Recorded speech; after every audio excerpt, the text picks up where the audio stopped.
Cold fever వచ్చినప్పుడు మౌత్‌లో taste పోయినట్టు, mouth smell వస్తుంది కదా! ఇది జస్ట్ నార్మల్ సింప్టమ్ కాదు. క్లియర్ రీజన్ ఉంటుంది. కోల్డ్ ఫీవర్ వచ్చిన టైంలో మన బాడీలో వైరస్‌తో ఫైట్ చేస్తుంది.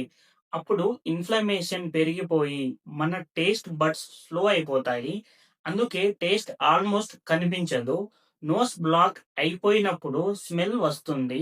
టేస్ట్ అంటే 50% స్మెల్ మీద డిపెండ్ అయి ఉంటుంది. సో, నోస్ బ్లాక్ అవ్వడం వల్ల స్మెల్ ఉండదు. టేస్ట్ కూడా పోతుంది. ఫీవర్ వల్ల డీహైడ్రేషన్ కూడా వస్తుంది. మౌత్ డ్రై అయిపోతుంది. అప్పుడే ఆ బ్యాడ్ స్మెల్, మెటాలిక్ ఫీల్ వస్తాయి.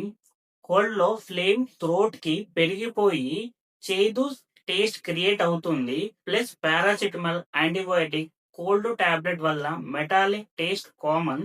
మరి దీని నుండి రికవరీ కావాలంటే గోరువెచ్చని నీళ్లు తాగండి. సాల్ట్ వాటర్‌తో గార్గిల్ చేయండి. ఆవిరి పట్టడం వల్ల నోస్ బ్లాక్ ఓపెన్ అవుతాయి. టేస్ట్ ఇంప్రూవ్ అవుతుంది.